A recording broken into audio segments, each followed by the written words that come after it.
Bonjour, le sujet du podcast aujourd'hui, c'est la périodisation. On va expliquer pourquoi ça concerne tous les athlètes et Kevin va nous expliquer en détail chacune des phases et des sous-phases pour chacune des périodes. On va vous présenter des exemples et des références si jamais vous voulez en apprendre plus. Et si jamais la planification de ces phases-là vous effraie, vous pouvez toujours demander à Kevin de vous donner un coup de main. Il va se faire un plaisir de vous aider. D'ailleurs, voici un message de Kevin. Que ce soit pour une première expérience en triathlon ou si vous souhaitez améliorer vos performances, l'entraînement personnalisé peut faire toute la différence. Je suis un entraîneur dévoué qui n'attend qu'à franchir la ligne d'arrivée avec vous. Visitez mon site web sur kefcoaching.ca. Bonjour et bienvenue à un autre épisode de Entre Crinqués, le podcast où l'on parle de triathlon de A à Z. Je suis Kevin Forgue et je suis avec Stéphane Tremblay. Aujourd'hui, on parle d'un sujet un petit peu plus niveau 201, peut-être 301, mais tellement important pour tout le monde, c'est la périodisation. C'est un sujet passionnant. La périodisation, dans le fond, c'est périodisation sportive. C'est l'art, on va dire, de pouvoir dans l'année, de sectionner son année dans des différentes périodes pour arriver si on va dire, un pic ou un temps de préparation pour être prêt à soit une compétition ou que ce soit une compétition ou une première course qu'on veut faire, puis arriver agile et frais pour la course. Puis bien que ce soit un sujet, je dirais, un peu plus avancé, dans le fond, c'est important pour tout le monde. Tout le monde qui s'entraîne à chaque semaine devrait considérer la périodisation parce que, dans le fond, moi, je pourrais summariser ça pour voir si ça s'applique à toi ou pas. À trois questions. Si tu réponds oui à une des trois, finalement, ça s'applique à toi. Si tu veux ne pas te blesser, si tu veux continuer à t'améliorer, puis ne pas tomber en surentraînement, fait que si tu as répondu oui à une des trois questions, dans le fond, la périodisation, c'est pour toi. Fait que, si tu étais pour expliquer vraiment de façon de base, mettons, qu'est-ce que c'est la périodisation, puis comment ça s'étend dans le temps, tu t'expliquerais ça comment? Dans le fond, si tu peux diviser ton année en périodes, on va appeler ça la période préparatoire où on va se préparer à aller plus dans le détail après ça dans l'entraînement. Tu as la période principale où on va les réexpliquer après, la période principale où on va pouvoir aller plus spécifique au sport où on va pratiquer, là, que ce soit le triathlon dans notre cas, là, mais aussi pour tous les sports. Et la période de compétition et la période de repos. Dans le fond, là, qui est la période de transition par la suite, là, où on va se reposer. Mais juste pour revenir en arrière, je pense que tout le monde le fait un petit peu, si on veut, la périodisation. Là, puis le bon exemple, c'est... peut-être pas spécifique, mais le bon exemple, c'est on va s'entraîner tout l'été, il fait beau, on veut performer. C'est sûr que les gens ne vont pas toujours utiliser la périodisation vraiment spécifique, mais rendu à Noël, tout le monde périodise. Fait que, on se calme plus rendu là, on prend une période de repos. Fait que, on voit que c'est déjà un début de périodisation, mais là, dans le cours, qu'on parle de périodisation, là, comme on va le décrire, c'est plus spécifique, mais ça commence un peu comme ça, là, où ça nous prend des périodes de repos parce qu'on voit. Et j'ai même déjà vu dans le passé périodes qui fit all year, là, qui veulent rester comme affûtés toute l'année. Aussi, ça existe. Il y en a qui essaient de faire ça. C'est comme tu disais, ça peut être dangereux, les blessures et tout. Puis, le trop d'entraînement, l'overtraining, tomber même en dépression et tout. Fait que la périodisation va aider à vraiment là, éviter ces problèmes-là. Fait qu'essentiellement, tout au long de l'année d'entraînement ou dans la période d'entraînement, on ne devrait pas s'entraîner de la même façon tout au long de cette période-là. Exact. Si on peut peut-être le simplifier là, en temps. Là, si on se prépare pour la période estivale, la période d'été, qui nous concerne, là, qui est quand même assez courte, là, on va dire 4 mois de course là, pendant l'été. Mais si on commence au mois de janvier, là, on va se préparer à l'entraînement. Parce que si on a pris, parce qu'on peut le faire aussi, si on prend une période de repos dans le temps des fêtes, ou que ce soit 2-3 semaines de repos et plus, on veut pas recommencer exactement au même endroit où on était avant la compétition. Là. on va peut-être essayer aussi, la période préparatoire va nous donner la chance de corriger des choses qu'on a à corriger, que ce soit pour la natation, la technique de natation, ça va être le bon moment là, de le faire dans la période préparatoire, là, de pouvoir améliorer des choses. Parce que quand on arrive proche des courses, c'est peut-être plus le bon moment là, de jouer dans la technique, mais la période préparatoire va vraiment nous aider là, à aller acquérir là, ces petits améliorations qu'on peut faire. Musculation aussi, on peut la périodiser là, dans ce temps-là, de lever des charges un peu plus lourdes, faire de la force maximum. Fait que ça va être vraiment le moment là, où on peut être un peu plus impacté par la musculation. Puis, bon, ça se peut qu'on arrive sur le vélo un petit peu raqué des fois, mais c'est le bon moment de le On peut faire. se le permettre parce que la C'est ça. période, justement, Elle est là c'est pas pour la ça, là, période on est au de mois de course. janvier, février, on se prépare, fait que, musculation, on va essayer peut-être des nouveaux exercices, des nouvelles choses qu'on veut établir, technique à la nage qu'on veut améliorer, la course, pattern de course aussi, ça peut être ça.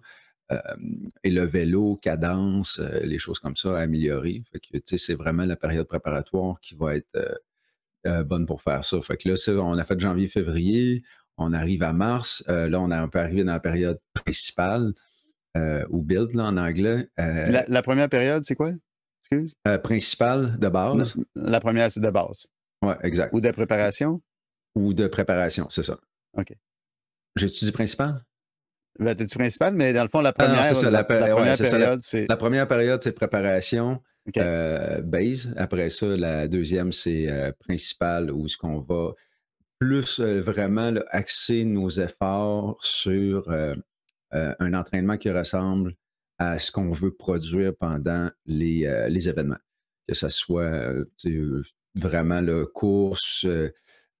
Ben là, dans notre cas, c'est vraiment triathlon, mais on veut que ça ressemble le plus possible à l'entraînement, ressemble à la course. Fait que les briques, vélo-course, des tempos qui vont tranquillement peut-être s'accélérer, des intervalles aussi encore. Mais on commence tranquillement là, à ressembler à. On va peut-être lâcher le hiking là, rendu là, les trucs qu'on va faire en période préparatoire. Fait que musculation devrait plus avoir d'impact sur nos entraînements. Fait que la musculation, on est déjà dans la maintenance. Ça va être important de la continuer à chaque semaine, mais que si on fait de la musculation, que le lendemain, on ne soit pas raqué, là, puis qu'on ait des douleurs vraiment là, dans les jambes, parce que là, ça va impacter nos entraînements là, sur cette période-là qui est importante. Là. Puis si on regarde, mettons, les gens qui s'entraînent par intervalle, parce qu'on devrait tous s'entraîner par intervalle aussi, inclure de l'entraînement par intervalle, c'est comment ça change, comment ça varie, ça, avec cette périodisation-là? Versus la préparation ou versus la. Il y a deux manières de le voir. Si on regarde, parce qu'il y a deux types de. Ben, il y a plus que deux types de périodisation, mais périodisation standard, inverse. Là, nous, vu qu'on habite dans le froid, puis qu'on n'est pas comme dans le sud des États-Unis, où eux, ils peuvent faire, pendant leur période préparatoire, ils vont faire beaucoup d'aérobie, des longues sorties de vélo. Mais c'est ça, nous autres, on est moins 4 heures de vélo dans le sous-sol, c'est ça. Fait que là, on peut faire un peu de périodisation inverse là, quand on a déjà une base, parce que c'est sûr que si on commence, ça va être un petit peu plus difficile à faire comme entraînement. Là, mais nous, on peut aller chercher là, un peu, là, si on a une bonne base dans la période préparatoire, on peut faire des intervalles assez élevés là, pour essayer d'améliorer notre vitesse. Et par la suite, quand on arrive proche, quand on arrive dans la période principale et qu'on peut sortir à l'extérieur, là, c'est là où on va aller chercher les longues sorties. De vélo, là, mais on va avoir, c'est un peu inverse. Si on regarde la périodisation standard, c'est plutôt le contraire, là, où on va arriver avec de la vitesse vers la fin. Mais c'est ça. Mais toi, tu es capable de faire 4 heures de vélo à l'intérieur sans problème, mais je pense pas que c'est le cas de tout le monde. On s'habitue graduellement, disons. Ouais. Mais ça prend beaucoup de. C'est ça. Et c'est difficile de le faire à l'intérieur, ce genre de build-up là, de gros volume, là, surtout pour le vélo. Là, même tapis, faire un demi-marathon sur le tapis, c'est pas fait pour tout le monde. Il y en a ça prend du mental. Sinon, ça prend des circuits ou des pistes intérieures. Ça, c'est. Ouais. belle Oui, découverte c'est aussi, sûr là. qu'il y en a beaucoup qui courent l'hiver, tout l'hiver à l'extérieur. Ouais, Pour la course, c'est une chose, mais le vélo, c'est un petit peu plus dur l'hiver, là. pas bien le choix. Ça va. Pas Ouais. beaucoup d'options.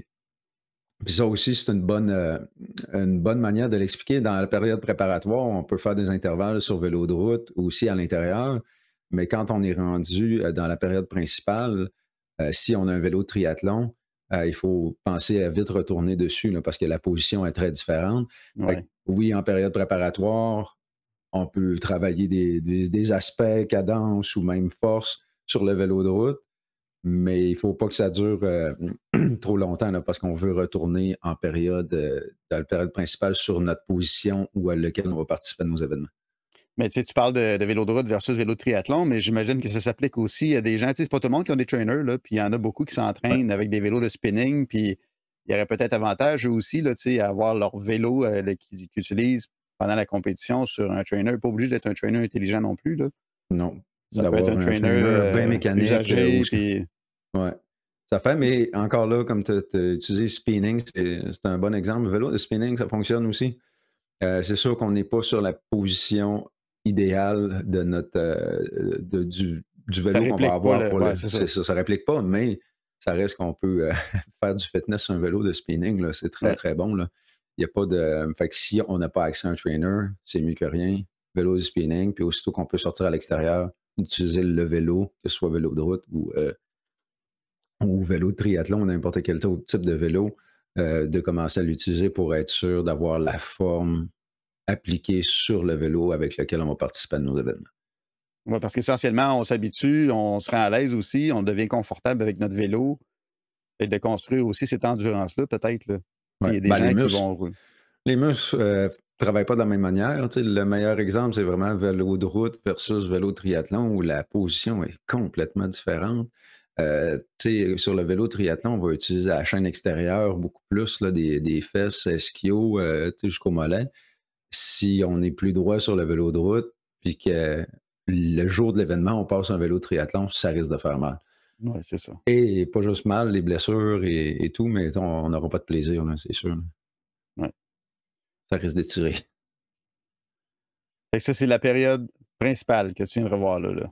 Exact. C'est celle qu'on appelle build ou base? Oui, build, ben, Build. pour ceux qui utilisent Training Peaks, puis c'est bon de le spécifier, là, on va sûrement faire un bel épisode, là, comment utiliser Training Peaks. Puis oui, les termes dans Training Peaks sont assez anglais, fait que c'est les périodes de base, base, build, peak, puis transition. Fait on y reviendra un épisode, ça vaut la peine de passer à travers comment utiliser les chiffres là, dans Training Peaks. Fait que là, après la période principale, on tombe dans la période d'affûtage, vraiment, là, de compétition. C'est une période qui est, pour ceux qui n'ont jamais fait de périodisation pour un événement, c'est vraiment la période magique, là, où euh, pendant la période préparatoire et principale, on a appliqué de la fatigue, du repos, mais de la fatigue. Il y a beaucoup, c'est normal des fois de sentir de la fatigue dans ces deux périodes-là, mais dans la période de compétition, le pic, là, c'est vraiment l'endroit où ce qu'on va commencer à faire du repos avant l'événement. Mais là, ça, c'est la période où on sent on peut voler. Là. Puis traverser les murs, on est plein d'énergie parce qu'on a, si on va mettre des heures, là, juste pour mettre des heures, mettons quelqu'un qui est habitué de mettre 10 heures de volume dans une semaine, on tombe à 5 heures. C'est beaucoup moins, c'est la moitié moins. Fait que là, on commence vraiment à se sentir un super homme. Là. Le repos fait effet, là. Ah ouais, c'est ça. Fait que c'est vraiment important avant d'arriver à notre événement majeur. Là. C'est parce que si on divise nos événements, c'est sûr qu'on peut faire plusieurs événements dans l'été. Mais on devrait choisir de 1 à 3 événements si on veut, où ce qu'on veut apporter cette période-là de pic, là, d'être le plus affûté possible. On ne peut pas le faire à tous les événements. Si on fait 10 événements, ça va être un petit peu compliqué là, de périodiser là-dessus. Mais Ouais. si on a, bon exemple, on va y aller avec un, c'est encore plus simple. Là. Un gros événement qu'on veut arriver dans l'été, où on veut ce pic-là, ben, c'est vraiment la période là, qui est très agréable là, à se ressentir avant l'événement. Parce qu'on dit période de repos, l'affûtage, le Ouais, taper aussi. Mais dans taper, le fond, ouais. on n'arrête pas totalement l'entraînement là, dans cette période-là. Non, c'est vraiment une période où c'est le volume qui diminue, l'intensité va être gardée parce que dans le fond, c'est important. Le volume a un impact. Tu sais, tu sais, si on met 10, 15 heures, ça a un impact là, au niveau de la fatigue. Mais là, on va diminuer beaucoup le volume, mais on va garder le corps affûté à être capable de produire un effort assez intense aussi. Fait que, tu sais, les intervalles de course vont être plus courts. Il n'y en aura pas. Si, mettons, on faisait un exemple comme ça, là, 10 fois 2 minutes, ben, ça risque de ressembler à 3 fois 2 minutes à la place. Fait OK. que, tu sais, on va finir cet entraînement-là, puis on va se sentir encore plein d'énergie, là. Ça ne sera pas fini, mais ça garde le corps prêt à attaquer, si on veut, mais sans avoir un impact là, au niveau de la fatigue. Fait que le fitness reste là, la fatigue diminue, fait qu'on se sent de plus en plus frais pour notre événement là, où ce qu'on veut atteindre le meilleur de nous. Puis, par contre, quelques jours avant, une journée ou 2 avant la compétition, ben là, on peut se permettre de rien faire du tout, là. Tout dépendant de la longueur des événements, tout dépendant de chaque personne aussi, c'est bien important de considérer que chaque personne est différente au niveau de la période d'affûtage. Il y en a qui sont capables de faire en seulement une semaine. Il y en a qui en ont besoin de 2 semaines. C'est sûr, des fois, en vieillissant aussi, rendu dans la quarantaine, cinquantaine, période d'affûtage un peu plus longue, c'est peut-être nécessaire. Et tout dépendant des gens, il y en a qui vont s'entraîner un petit peu la veille, même des longs événements comme les longues distances. De faire une petite course, un petit vélo la veille de l'événement. Sauf que, ben, comme moi j'aime ça repos total là, pendant des fois 2 jours avant là, de rien faire, OK. puis d'arriver. Mais ça, c'est vraiment personnel là, aux gens. Là. Ça peut varier d'une personne à l'autre. Après ça, c'est l'événement qui s'en vient. Y a-t-il une période après, La période qui de suit ça? transition, période OK. ça, c'est une période qui est vraiment là, fait pour se reposer. Si on a, comme dans l'exemple, le meilleur exemple, c'est le longue distance, Ironman, euh, ça va être important d'avoir une période de repos après l'événement. Là. Tu sais, d'aller courir le lendemain, c'est pas une bonne idée. De Ouais. toute manière, je pense que la plupart des gens le savent, là, que si on participe à un événement comme ça, le lendemain, les jambes Il ne y a des sont pas petits toutes là, le bobos. corps, c'est ça. C'est un petit peu plus difficile. Fait qu'il y a une bonne période d'une semaine tu sais, à rien faire, là, ça peut être très bénéfique. Premièrement, de réparer ce qui a pu être endommagé comme tissu. Là, les muscles ont déchiré un peu. Là. Ça a été probablement une longue. Dans les cas des plus petites distances, c'est sûr que quelqu'un qui veut piquer, parce que ça peut arriver, là, si quelqu'un veut participer et compétitionner à un événement comme un sprint, donc une distance sprint, et piquer sur une distance sprint, il va tout donner cette journée-là, va être peut-être tu sais, raqué le lendemain, là, tu sais, un petit peu Ouais. de douleur lendemain sur lendemain. Mais c'est sûr que vu que la distance était moins longue, elle va avoir moins d'impact là, sur toute une semaine, si on veut. Là. Fait que des fois, cette semaine-là de transition peut servir à aller faire des sorties de vélo, tu sais, vraiment là, de bouger un peu, mais tu sais, de faire attention, là, pas aller mettre encore d'intensité. Un peu Vrai. pout-pout, là. Un peu C'est pout-pout, c'est c'est ça. c'est le temps de faire du tourisme. D'aller faire de la promenade, puis Ouais. de toute manière, tu sais, c'est prouvé là, d'aller faire des types de promenades comme ça, là, à vraiment zone 1, va apporter une circulation sanguine, puis va aller tu sais, Ça va être réparer ce qu'il y a à bénéfique, ouais. réparer. Ouais, ça va être bénéfique. Ouais. Mais vraiment de faire, c'est pas le temps là, d'aller tomber là, à faire de la PAM cette semaine-là. Là, ça risque d'être. Bon, ça va faire le contraire que ce qu'on est supposé de faire. Fait que le Ouais. repos, en général, c'est bénéfique tu sais, dans toute la périodisation. Fait que, tu sais, je pense que si on peut retourner, là, on a parlé vraiment de périodes qui durent entre, on va dire, 6 à 8 semaines pour la période de base. Des fois, c'est plus long, là, tout dépend des événements qu'on planifie. Période principale aussi, ça peut être tu sais, plusieurs semaines. Pays qu'habituellement, là, tu sais, l'affûtage, on va dire entre 1 et 3 semaines. Il y en a qui peuvent le faire sur 3 semaines. Ah ouais, 3 semaines, c'est long. Tu sais, tout dépendant des compétitions. Mais on pourrait peut-être aussi expliquer dans chaque période comment que parce que la périodisation est vraiment faite comme ça, c'est un gros bloc. Après ça, on peut aller en petits blocs à l'intérieur. Fait que chaque semaine comment on planifie chaque semaine. Fait que dans le fond, la périodisation, c'est aussi d'appliquer, dans le fond, du stress sur le corps pour pouvoir devenir en meilleures conditions. C'est dans le fond, De si s'adapter on finalement. de l'adaptation, exactement. Ce que tu dis, c'est qu'à l'intérieur même d'une période de périodisation, il y a une autre périodisation qui prend lieu aussi. Exactement. La périodisation là, qui est à l'intérieur de ces blocs-là, là, on va y aller en semaine ou des fois, là, on va y aller à la plus typique, là, sur une semaine de 7 jours. Si on compte que quelqu'un veut le faire sur un mois, après ça, 4 semaines, on peut appliquer 3 semaines où on augmente le volume en termes de temps et d'intensité. Fait qu'une semaine, on commence. Admettons, on va y aller en heure là, pour essayer de l'expliquer. 5 heures la première semaine, 6 heures la deuxième semaine et 7 heures la troisième semaine. La quatrième semaine, on tombe en repos. Ça ne veut pas dire qu'on s'arrête, mais on va diminuer, exemple, à la moitié. Là, si, mettons, le maximum d'heures de la dernière semaine est à 8 heures, on va faire 4 heures, tout en gardant encore l'intensité, mais en diminuant le volume. Donc là, ce que ça va appliquer, c'est que, bon, les 3 premières semaines, on applique de la fatigue, dans le fond, sur le corps, on applique du stress. Puis si on continue, on va sentir peut-être même de la fatigue. Là, à la troisième semaine, là, on sent qu'on a besoin d'un repos. À la quatrième semaine, c'est vraiment important, on se repose, puis c'est là où on devient plus performant. C'est pas pendant, dans le fond, où ce qu'on applique le stress continuellement.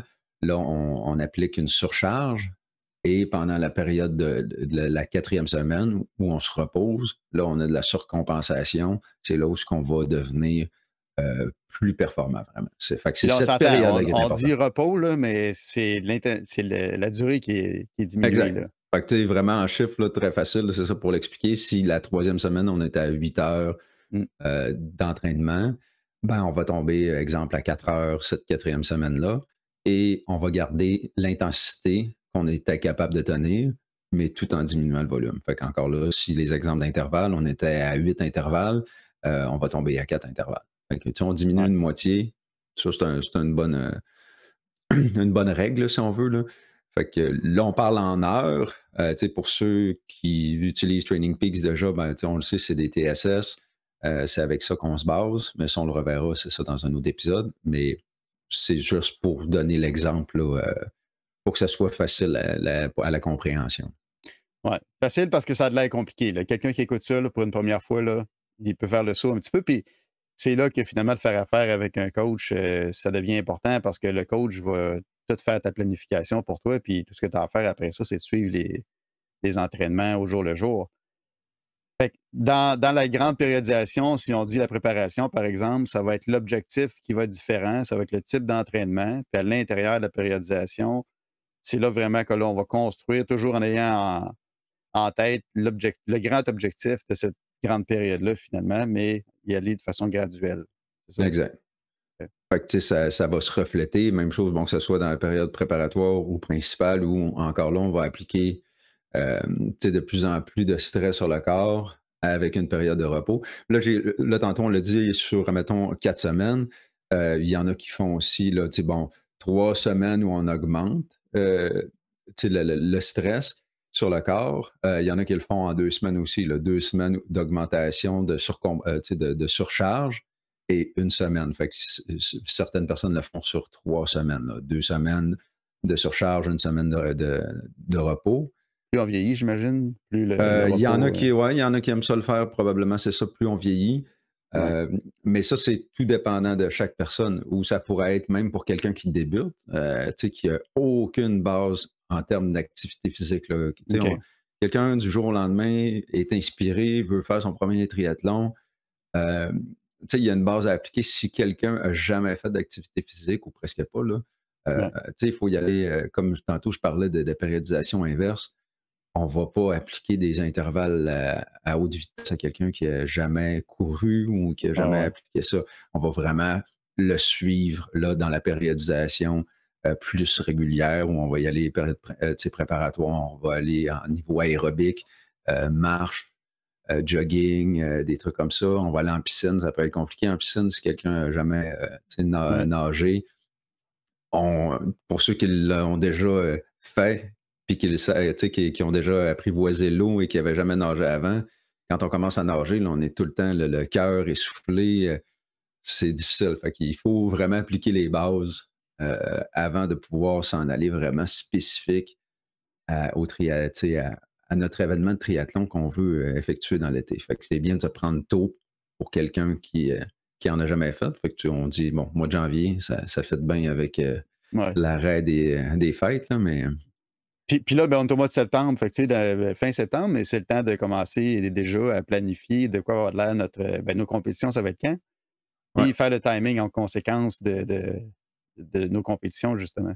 Puis ça, c'est un bon point que tu apportes. Puis ça, on s'en rend compte beaucoup plus vite. Là. Tu sais, pour ceux qui aiment faire les événements qui sont populaires, il faut les prévoir à l'avance. Hein? Parce que sinon, on peut avoir des surprises. Euh, Puis ça fait partie un peu de la périodisation, la planification de notre année d'entraînement. Puis là, bon, on arrive au mois de septembre, presque au mois d'octobre. Là, les événements sont pratiquement tous finis. Là, on va penser à l'année prochaine. Pour ceux qui aiment faire la gamme de triathlon Ironman, ça part vite des fois. Fait qu'il ne faut pas attendre. Si on se dit, OK, l'année prochaine, j'aimerais ça faire. Là, nous autres, on sait, Lake Placid, on sait, ça serait parce que le tremblement a disparu. Lake Mm. Placid est déjà plein là, pour l'année prochaine. Fait que ça, c'est fait, c'est final, c'est déjà plein. Fait que c'est pour ça qu'il faut vraiment se prendre quand même à l'avance pour ceux qui aiment ces événements populaires-là. C'est sûr que, bon, les autres événements au Québec qui sont même populaires comme Joliette ou Esprit. Esprit, c'est rare qu'il n'y ait plus de place. Là. En tout cas, à date, Esprit, il rentre pas mal de participants là-dedans. Là. Ouais. Mais c'est ça, c'est plus les événements là, qui sont, disons, plus populaires là, avec moins de places. Pas plus populaire, c'est ça, avec des places un peu limitées. Là, il faut le prévoir à l'avance. Mois de septembre, c'est ça, période où on va septembre-octobre et jusqu'à Noël, période où on peut réfléchir. On peut continuer à se maintenir. Fait que c'est vraiment, on est en maintenance. Là, Ouais. Si on est habitué de faire des longues distances, mais de continuer à faire un petit peu de course quand même, des 5, des fois même 10, on peut aller jusqu'à 10, de continuer la natation, commencer à penser à perfectionner ce qu'on veut améliorer.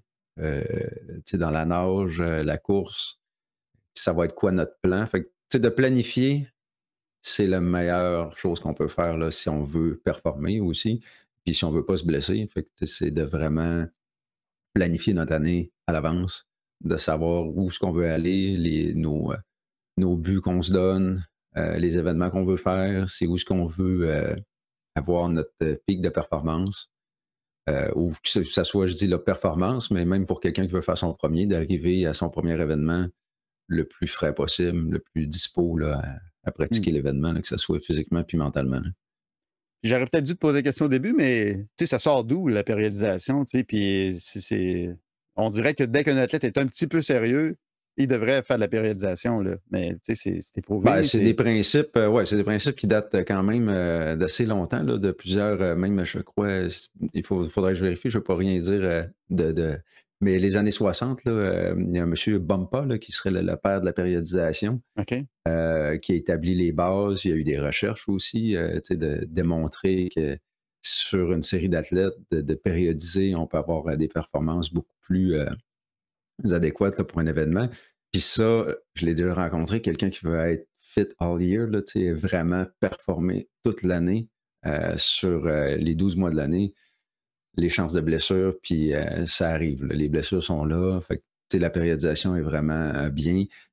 Pour le triathlon, ceux qui connaissent Joe Friel, il l'explique extrêmement bien dans la Bible du triathlon de Joe Friel. C'est très bien expliqué. C'est sûr que c'est des concepts qui peuvent, comme tu disais, paraître compliqués. Ouais. Oui, ça peut aller dans la complexité quand même. Là. On peut aller vraiment dans le détail dans la périodisation. Mais le principe de base est vraiment de créer des périodes, des blocs dans l'année où on va faire différentes choses, différents entraînements avec différents volumes pour atteindre un environnement là, où quand on va faire notre premier événement le plus important ou plusieurs, des fois 2 à 3, Et on peut, c'est ça, les balancer là, toute l'année comme ça, là, à savoir pour arriver au bon moment, au bon endroit, prêt et OK. dispo. Fait que quelqu'un qui veut le faire, qui veut le suivre, mais qui veut pas se bordrer à planifier tout ça, tu es capable de faire ça pour eux, puis Ah, ça, c'est vraiment la partie tu sais, qui est passionnante, là, de planifier la périodisation sportive là, pour un athlète, c'est vraiment la partie qui est incroyable.